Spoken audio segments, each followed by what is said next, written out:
Natasha Lewis here with Big Rock Organics, week 6 of the CSA. We have some new flavors and summertime colors, so come join me as we talk about the box and what is in it this week. So one of the exciting things we have is some mint this week. So you are getting a mint medley. There are 3 different kinds of mint, and they all have a little different leaf. We have the Mojito mint that has kind of a serrated, bumpy leaf. We have the pineapple mint, which is tinged with some white around the edge. And then we have the very smooth, slightly darker colored chocolate mint. Now, all of these would be delicious for craft cocktails or mocktails, each one muddled and created into its own unique drink. There's a couple of sprigs of each one. Now, I am just saying they all have their unique flavor and smell, and it is wonderful right now, and I cannot wait to go home and make me some different cocktails out of these guys. So this week we're just encouraging you to let loose, have some fun, create some cocktails with our mint medley. And again, I wouldn't use all 3 of them together, but you could make a terrific chocolate mint julep. You could make a wonderful Cuban mojito, and then you could make a really delicious pineapple mojito, which I'm excited to try. So just so fun and gorgeous, those guys. So something fun and different to look forward to this week. We've got our beans and peas coming in. The peas are slowing down and the beans are picking up. We have 2 more rows that are just starting to come in, and those are those yellow wax beans. I just thought it'd be fun to have a little different color. Personally, my favorite way is to saute these. I'll do them all together, and I take and just snip off the ends and then put them in a pan, put a little water in there, put the lid on just to steam them slightly. Then when the water runs out, and I mean just a little bit of water, quarter cup or something like that, then you're gonna put in some butter or olive oil, whatever you prefer. Add some garlic in there if you want to, and then just let them get crispy, and at the end finish it off with a little bit of flaky salt. You will never eat another boiled bean again. That is such a delicious way. And our good friend and CSA member Holly, she and her husband make this wonderful smoked garlic confit that makes every dish amazing, so I add that to my beans as well. But yeah, they're so fun. So those guys are coming in strong. We've got our lettuce mix this week. This is probably the last week we're gonna get out of the lettuce mix. We also did include a little bit of head lettuce, so you might get a last of the head lettuce coming in. You might get a little head of that as well. We do have, oh, there's this lovely fly annoying me today. We do have a head lettuce crop that's coming up next, and that fly is just gonna make its appearance today. This lovely head lettuce crop that's coming in next, we have 2 different crops, so hopefully we will see lots of head lettuce in the next few weeks, but so long to the leaf lettuce and some different head lettuce coming in. Okay, we've got broccoli this week. Now, I would suggest to go ahead and eat up your broccoli here in the next couple of days. We had a new crop of broccoli that just started, and I think you should eat it straight away because it's delicious and wonderful, and it's not gonna last quite as long in the fridge. So go ahead and use it up quickly here. You can even do it that same saute as the beans. It's a wonderful way to use the broccoli. In fact, you can just add it to the beans and do a veggie saute that way. I love sauteed broccoli. It is my favorite thing. Again, it just tastes so much better than your traditional steamed broccoli and whatnot. And you can eat all of that stem as well. It is delicious too. So we've got broccoli this week, which is something new. Old favorites, we have our scallions, which of course are getting bigger, but they are still so delicious and sweet. Those are yummy. We've got kale this week, our kale medley there. And if you are stumped for recipes, go ahead and just Google. You'll find a million recipes, but it's never a bad idea to have a book on hand. I've got a couple of them that are kind of like this, that are eating seasonally cookbooks and going through. You know that this is a very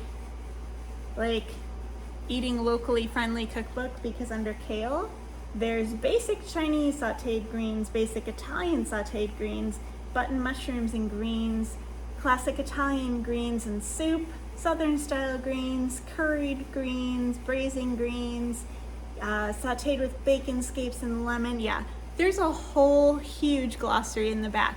So if you're ever feeling like you need some different recipes and some ways to change it up, these kind of books are great because a lot of them are going to highlight local foods and also highlight it season by season. So there's a couple different titles out there that are wonderful, but you know, these kind of cookbooks are going to cater more to eating seasonally as opposed to some of the others which make you get a laundry list of ingredients for your one dish.